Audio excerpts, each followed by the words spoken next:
श्री गणेशाय नमः। जय श्रीमन नारायण, जय आदिशक्ति माता। दोस्तों, आज बृहस्पतिवार है और आप सुनिए बृहस्पतिवार की पौराणिक कथा। तो आइए कथा को श्रवण करते हैं। प्राचीन समय की बात है। भारतवर्ष में एक राजा राज्य करता था। वह बड़ा प्रतापी और दानी था। वह रोज प्रतिदिन मंदिर में भगवान के दर्शन के लिए जाता था। वह ब्राह्मण गुरु की सेवा किया करता था। उसके द्वार से कोई भी याचक निराश होकर नहीं लौटता था। वह प्रत्येक बृहस्पतिवार का व्रत रखता था और पूजन करता था। हर दिन गरीबों की सहायता करता था। लेकिन यह सब बातें उसको रानी को अच्छी नहीं लगी। वह ना तो व्रत करती थी और न किसी को एक पैसा भी दान दिया करती थी और राजा से भी ऐसा करने को मना किया करती थी। एक दिन की बात है। राजा शिकार खेलने वन को चले गए। घर पर दासी और रानी थी। उसी समय गुरु बृहस्पति साधु का रूप धारण करके राजा के दरबार पर भिक्षा मांगने आए। साधु ने रानी से भिक्षा मांगी तो वह कहने लगी कि हे साधु महाराज, मैं इस दान और पुण्य से तंग आ गई हूँ। इस कार्य के लिए तो मेरे पति देव ही बहुत है। अब आप ऐसी कृपा करें कि हमारा सारा धन नष्ट हो जाए और मैं आराम से रह सकूं। साधु रूपी बृहस्पति ने कहा, देवी तुम बड़ी पवित्र हो। संतान और धन से कोई दुखी नहीं होता, इसको तो सभी चाहते हैं। पापी भी पुत्र और धन की इच्छा करता है। अगर तुम्हारे पास धन अधिक है तो भूखे मनुष्यों को भोजन कराओ, प्याऊ लगवाओ, ब्राह्मणों को दान दो, धर्मशाला बनाओ, कुआं, तालाब, बावड़ी, बाग, बगीचे आदि का निर्माण कराओ तथा निर्धनों की कुमारी कन्याओं का विवाह करवाओ और यज्ञ आदि करो। इस प्रकार कर्मों से आपके कुल और आपका नाम परलोक सार्थक हो जाएगा और स्वर्ग की प्राप्ति होगी। किंतु रानी साधु की इन बातों से खुशी नहीं हुई। उसने कहा, हे महाराज, मुझे ऐसे धन की बिल्कुल आवश्यकता नहीं जिसको मैं अन्य लोगों को दान दूं या जिसको रखने और संभालने में ही मेरा सारा समय नष्ट हो जाए। तब साधु ने कहा, हे देवी, अगर तुम्हारी ऐसी इच्छा है तो जैसा तुम्हें बताता हूँ तुम ऐसा ही करना।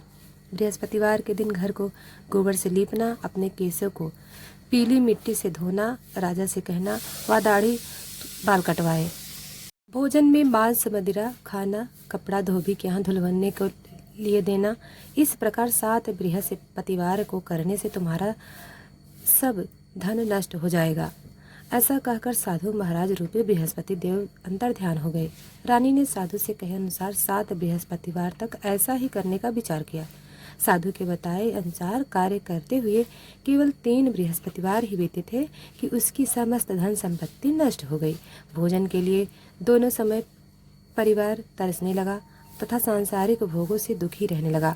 तब वह राजा रानी से कहने लगा, हे रानी, तुम यहाँ पर रहो, मैं दूसरे देश जाता हूँ, क्योंकि यहाँ पर मुझे सभी मनुष्य जानते हैं, इसलिए मैं यहाँ कोई काम नहीं कर सकता।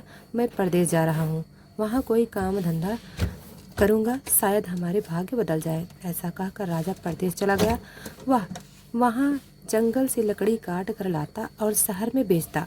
इस तरह जीवन व्यतीत करने लगा। इधर राजा के बिना रानी और दासियां दुखी रहने लगीं। किसी दिन भोजन मिलता और किसी दिन जल पीकर ही रह जाती। एक बार रानी और दासियां को 7 दिन तक बिना भोजन के रहना पड़ा। तो रानी ने अपनी दासी से कहा, हे दासी, पास के नगर में मेरी बहन रहती है, वह बड़ी ही धनवान है। उसके पास जा और वहाँ से 5 सिर बाजरा मांग ला, जिससे कुछ समय के लिए गुजर बसर हो जाएगा। दासी रानी की बहन के पास गई। रानी की बहन उस समय पूजा कर रही थी। दासी ने रानी की बहन से कहा, हे रानी, मुझे आपकी बहन ने भेजा है, मुझे 5 सेर बाजरे दे दो। दासी ने यह बात अनेक बार कही, परंतु रानी की बहन ने कोई उत्तर नहीं दिया, क्योंकि वह उस समय बृहस्पतिवार की कथा सुन रही थी। जब दासी को रानी की बहन से कोई उत्तर नहीं मिला तो वह बहुत दुखी हुई। उससे क्रोध भी आया। वह लौटकर रानी से बोली, हे रानी, आपकी बहन तो बड़ी घमंडी है, वह तो छोटे लोगों से बात भी नहीं करती। मैंने उससे बहुत बार कहा लेकिन उसने कोई उत्तर नहीं दिया। मैं वापस चली आई। रानी बोली, हे दासी, इसमें उसका कोई दोष नहीं है। जब बुरे दिन आते हैं तब कोई सहारा नहीं देता। अच्छे बुरे का पता विपत्ति में ही लगता है। अब तो ईश्वर की इच्छा होगी वही होगा। यह सब हमारे भाग्य का दोष है। उधर रानी की बहन ने सोचा कि मेरी बहन की दासी आई थी, परंतु मैं उससे नहीं बोली, इससे वह बहुत दुखी हुई होगी। अतः कथा सुनकर और विष्णु भगवान का पूजन समाप्त कर वह अपनी बहन के घर आई और कहने लगी, हे बहन, मैं बृहस्पतिवार का व्रत करती थी। तुम्हारी दासी हमारे घर आई थी, परंतु जब तक कथा होती है तब तक हम लोग ना उठते हैं और ना ही बोलते हैं, इसलिए मैं नहीं बोली। कहो दासी, क्यों आई थी? रानी बोली, बहन, हमारे घर अनाज नहीं था। वैसे तुमसे कोई बात छिपी नहीं है, इस कारण मैंने दासी को तुम्हारे पास 5 सेर बाजरे लेने भेजा था। रानी की बहन बोली, बहन देखो, बृहस्पतिवार भगवान सबकी मनोकामनाएं पूर्ण करते हैं। देखो, शायद तुम्हारे घर में अनाज रखा हो। यह सुनकर दासी का घर के अंदर गई तो वहाँ उसे एक घड़ा बाजरे से भरा हुआ मिला। उसे बड़ी हैरानी हुई क्योंकि उसने एक एक बर्तन देख लिया था। उसने बाहर आकर रानी को बताया। दासी रानी से कहने लगी, हे रानी, देखो, वैसे हमको अब अन्न नहीं मिलता। हम रोज व्रत ही तो करते हैं। अगर इसमें व्रत की विधि और कथा पूछ ली जाए तो उसे हम भी किया करेंगे। दासी कहने पर रानी ने अपनी बहन से बृहस्पतिवार के व्रत के बारे में पूछा।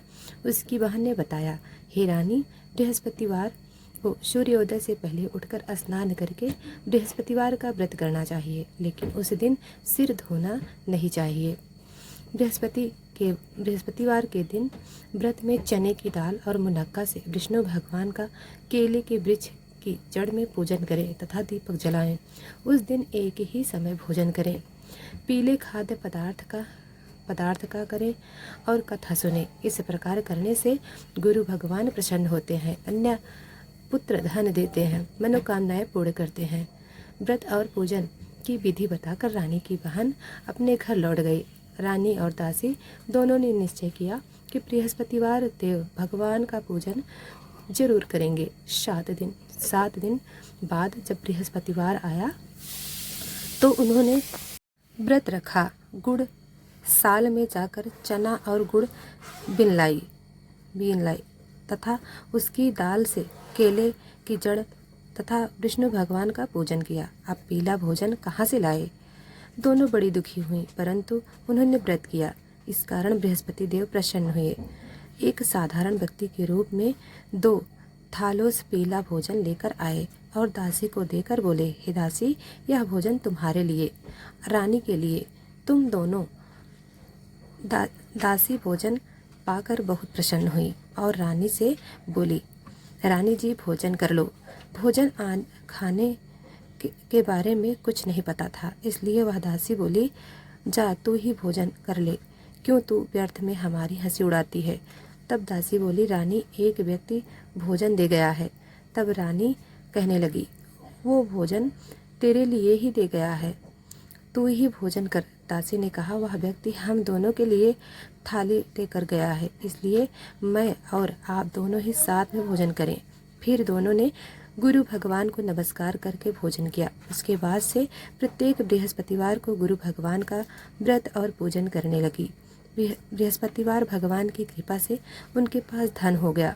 रानी फिर पहले की तरह आलस्य करने लगी। तब दासी बोली, देखो रानी, तुम पहले भी इसी प्रकार आलस्य करती थी, तुम्हें धन रखने में कष्ट होता था, इस कारण सभी धन नष्ट हो गया। अब गुरु भगवान की कृपा से धन मिला है तो तुम्हें फिर आलस्य होता है। बड़ी मुसीबतों के बाद हमने यह धन पाया है, इसलिए तुम्हें दान पुण्य करना चाहिए।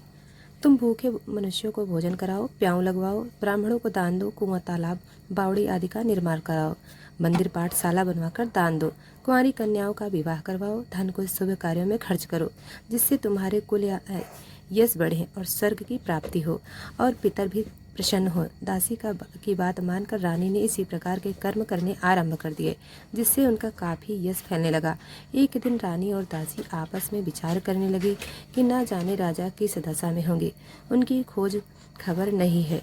उन्होंने बृहस्पति देव से प्रार्थना की और तब भगवान ने रात्रि में राजा को स्वप्न में कहा, राजा उठ, तेरी रानी तुझको याद करती है, अब अपने देश वापस जा। प्रातःकाल उठकर जंगल में लकड़ियों काट कर लाने के लिए जंगल की ओर चल पड़ा। जंगल में गुजरते हुए सोचने लगा, रानी की गलती से उसे कितने दुख भोगने पड़े। राजपाट छोड़कर उसे जंगल में आकर रहना पड़ा। जंगल से लकड़ियां काटकर उन्हें बेचकर गुजारा करना पड़ा। उसी समय उस जंगल में बृहस्पति देव एक साधु का रूप धारण करके आए और राजा के पास आकर बोले, लकड़हारे, तुम इस शमशान जंगल में किस चिता में बैठे हो, मुझे बतलाओ। यह सुनकर राजा की आंखों में आंसू भर आए और साधु की वंदना करके वह बोला, हे प्रभु, आप सब कुछ जानते हैं। ऐसा कहकर राजा ने साधु को अपनी संपूर्ण कथा सुना दी। महात्मा दयालु होते हुए वे राजा से बोले, राजा, तुम्हारी पत्नी ने बृहस्पति देव के प्रति अपराध किया था, जिसके कारण तुम्हारी यह दशा हुई। अब तुम किसी प्रकार की चिंता मत करो, भगवान तुम्हें पहले से अधिक धन देंगे। देखो, तुम्हारी पत्नी ने बृहस्पतिवार का व्रत करना प्रारंभ कर दिया है। अब तुम भी बृहस्पतिवार का व्रत करके चने की दाल और गुड़ जल के लोटे में डालकर केले का पूजन करो, फिर कथा कहो। यह सुनो, भगवान तुम्हारी सब मनोकामनाएं पूर्ण करेंगे। साधु को प्रसन्न देखकर राजा बोला, हे प्रभु, मुझे लकड़ी बेचकर इतना पैसा नहीं मिलता जिससे भोजन करने के उपरांत कुछ बचा सकूं, और मैंने रात्रि में अपनी रानी को व्याकुल देखा है। मेरे पास कोई साधन नहीं जिससे समाचार जान सकूं। फिर मैं बृहस्पतिवार देव की क्या कहानी कहूँ, मुझे तो कुछ भी नहीं आती। मालूम है, साधु ने कहा, हे राजा, तुम किसी बात की चिंता मत करो। बृहस्पतिवार के दिन तुम रोजाना की लकड़ियाँ लेकर शहर में आओ। तुम्हें रोज से दुगना धन प्राप्त होगा, जिससे तुम भली भांति भोजन कर लोगे और बृहस्पति देव की पूजा का सामान भी आ जाएगा। बृहस्पतिवार की कथा इस प्रकार। प्राचीन काल में एक बहुत ही निर्धन ब्राह्मण था। उसकी कोई संतान नहीं थी। वह नित्य पूजा पाठ करता था, परंतु वह बहुत मलिन के साथ रहती थी। वह ना तो स्नान करती और ना किसी देवता की पूजा किया करती थी। प्रातःकाल उठते ही पहले भोजन किया करती थी। प्रत्येक बृहस्पतिवार को व्रत करने लगी। इस व्रत के पुण्य प्रभाव से उनकी माँ भी बहुत धनवान हो गई और बृहस्पति देवता के प्रभाव से स्वर्ग को गई। वह ब्राह्मण भी सुखपूर्वक इस लोक का सुख भोग कर स्वर्ग को प्राप्त हुए। इस तरह यह कहानी कहकर साधु महाराज वहाँ से लोभ हो गए। धीरे धीरे समय बीतने पर फिर बृहस्पतिवार का दिन आया। राजा जंगल से लकड़ी काटकर किसी शहर में बेचने गए। उसे उस दिनों से अधिक धन मिला। राजा ने चना गुड़ आदि लाकर बृहस्पतिवार व्रत किया। उस दिन से उसके सभी क्लेश दूर हो गए। परंतु जब अगला गुरुवार का दिन आया तो वह बृहस्पतिवार का व्रत करना भूल गया। इस कारण बृहस्पति भगवान नाराज हो गए। उस दिन उस नगर के राजा ने विशाल यज्ञ आयोजन किया। तब अपने समस्त राज्य में घोषणा करवा दी, कोई भी मनुष्य अपने घर में भोजन न बनाए, आग भी न जलाए। समस्त जनता मेरे यहाँ भोजन करने आए। इस आज्ञा को जो न मानेगा उसको फांसी की सजा दी जाएगी। आज्ञा सुनकर अनुसार राजा के सभी निवासी राजा के भोज में सम्मिलित हुए, लेकिन लकड़हारा कुछ देर से पहुंचा, इसलिए राजा उसका साथ महल में ले गए। जब राजा लकड़हारे को भोजन करा रहे थे तो रानी की दृष्टि उस खूंटी पर पड़ी जिस पर उसका हार लटका हुआ था। उसे हार खूंटी पर लटका दिखाई नहीं दिया। रानी को निश्चय हो गया कि मेरा हार उस लकड़हारे ने चुराया है। उसी समय सैनिक बुलाकर उसको कैद खाने में डलवा दिया। हार कारागार में पड़ गया था। बहुत दुखी होकर विचार करने लगा कि न जाने कौन से पूर्व जन्म कर्म से मुझे यह दुख प्राप्त हो रहा है। उसी साधु को याद करने लगा जो जंगल में मिला था। तत्काल बृहस्पति देव साधु के रूप में प्रकट हो गए और उसकी दशा देखकर कहने लगे, अरे मूर्ख, तूने बृहस्पति देवता की कथा नहीं की, इस कारण तुझे दुख प्राप्त हुआ है। अब चिंता मत कर। बृहस्पतिवार को उसे कारागार के द्वार पर 4 पैसे पड़े मिले। राजा ने पूजा का सामान मंगवाकर कथा कही और प्रसाद बांटा। उसी रात्रि को बृहस्पति देव ने उस नगर के राजा को स्वप्न में कहा, राजा तूने जिस आदमी को कारागार में बंद कर दिया है वह निर्दोष है, वह राजा उसे छोड़ देना। रानी का हार उसी खूंटी पर अटका है, अगर तू ऐसा नहीं करेगा तो मैं तेरे राज्य नष्ट कर दूंगा। राजा प्रातःकाल उठा, उसी खूंटी पर हार टंगा हुआ देखकर उस लकड़हारे को बुलाकर क्षमा मांगी और राजा के योग्य सुंदर वस्त्र आभूषण भेंट करवा कर विदा कर दिया। गुरुदेव की आज्ञा अनुसार राजा जब अपने नगर को चल दिया। राजा जब नगर के निकट पहुंचा तो उसे बड़ा आश्चर्य हुआ। नगर में पहले से अधिक बाग, तालाब और कुएं तब तथा बहुत धर्मशालाएं, मंदिर आदि बने हुए हैं। राजा ने पूछा कि यह किसका बाग है और धर्मशाला है। तब नगर के सब लोग कहने लगे, यह सब रानी और दासी द्वारा बनाए गए हैं। राजा को आश्चर्य हुआ और गुस्सा भी आया। जब रानी ने खबर सुनी कि राजा आ गए तो अपनी दासी से ऐसी हालत छोड़ गए थे, वह हमारी ऐसी हालत देखकर लौट न जाएं, इसलिए तू दरवाजे पर खड़ी हो जा। रानी की आज्ञा अनुसार दासी दरवाजे पर खड़ी हो गई। जब राजा आए तो उन्हें अपने साथ महल में लिवा लाई। तब राजा ने क्रोध भरे हुए थे। तब रानी ने बताया, हमें यह सब धन बृहस्पति देव के व्रत के प्रभाव से प्राप्त हुआ है।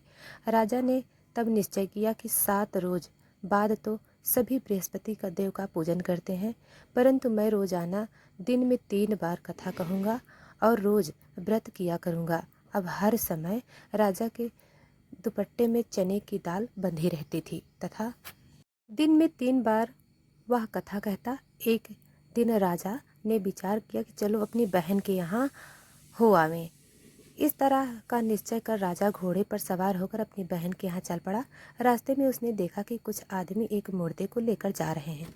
उन्हें रोककर राजा कहने लगा, अरे भाई, मेरी बृहस्पतिवार की कथा सुन लो। वे बोले, हमारा तो आदमी मर गया है, इसको अपनी कथा की पड़ी है। परंतु कुछ आदमी बोले, अच्छा कहो, हम तुम्हारी कथा भी सुनेंगे। राजा ने दाल निकाली और कथा कहनी शुरू कर दी। जब आधी कथा समाप्त हुई तो वह मुर्दा हिलने लगा। जब कथा समाप्त हुई तो राम राम करके वह मनुष्य खड़ा हो गया।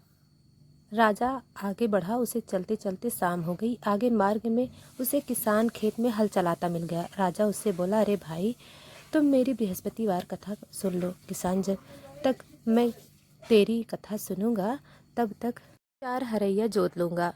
अपनी कथा किसान को सुनाया। राजा आगे चलने लगा। राजा के हटते ही बैल पछाड़ खाकर गिर गए तथा किसान के पेट भी बहुत जोर से दर्द होने लगे। उसी समय किसान की माँ रोटी लेकर आई। उसने यह देखा तो अपने पुत्र से सब हाल पूछा। बेटे उस घुड़सवार के पास गई और उससे बोली, तेरी कथा सुनूंगी, तू अपने कथा मेरे खेत पर ही चलकर कहना। राजा ने लौटकर बुढ़िया के खेत पर जाकर कथा कही, जिसे सुनते ही बैल खड़े हो गए और सान के पेट भी दर्द होना बंद हो गया। एक दिन राजा की बहन ने कहा, हे बहन, मैं अपने घर जाऊंगी, तुम भी तैयार हो। राजा की बहन ने अपनी सास से अपने भाई के साथ जाने की आज्ञा मांगी तो सास बोली, चली जा, परंतु अपने लड़कों को मत ले जाना, क्योंकि तेरे भाई को कोई संतान नहीं होती है। बहन ने अपने भाई से कहा, हे भैया, मैं तो चलूंगी, परंतु कोई बालक नहीं जाएगा। राजा ने कहा, तुम जाकर क्या करोगी? फिर दुखी मन से राजा अपने घर नगर लौट आया। राजा ने अपनी रानी से कहा, हम निसंतान हैं, इसलिए हमारे घर आना कोई पसंद नहीं करता, हम निर्वंश है, राजा हैं। ऐसा कहकर वह बिना भोजन आदि किए शैया पर लेट गया। उसी रात बृहस्पति देव ने राजा को सपने में कहा, हे राजा, उठ, सभी सोच त्याग दे, तेरी रानी गर्भ से है। राजा को यह बात जानकर बड़ी प्रसन्नता हुई। 9वें महीने रानी के गर्भ से एक सुंदर पुत्र पैदा हुआ। जब रानी की बहन ने यह शुभ समाचार सुना तो वह बहुत खुश हुई तथा बधाई लेकर अपने भाई के घर आई। इसी प्रकार बृहस्पतिवार का व्रत जो भी करता है अथवा पढ़ता या सुनता सुनाता है, बृहस्पति देव की सभी मनोकामनाएं पूर्ण हो जाती हैं। बृहस्पति देव की कृपा उन पर सदैव बनी रहती है। संसार में सद्भावना और सच्चे मन से बृहस्पति देव का पूजन करते उनकी सभी मनोकामनाएं पूर्ण हो जाती हैं। तो बोलो बृहस्पति देव की जय। दोस्तों यह कथा समाप्त हुई। अभी तक वीडियो को लाइक सब्सक्राइब नहीं किया है तो अभी कर लें। धन्यवाद।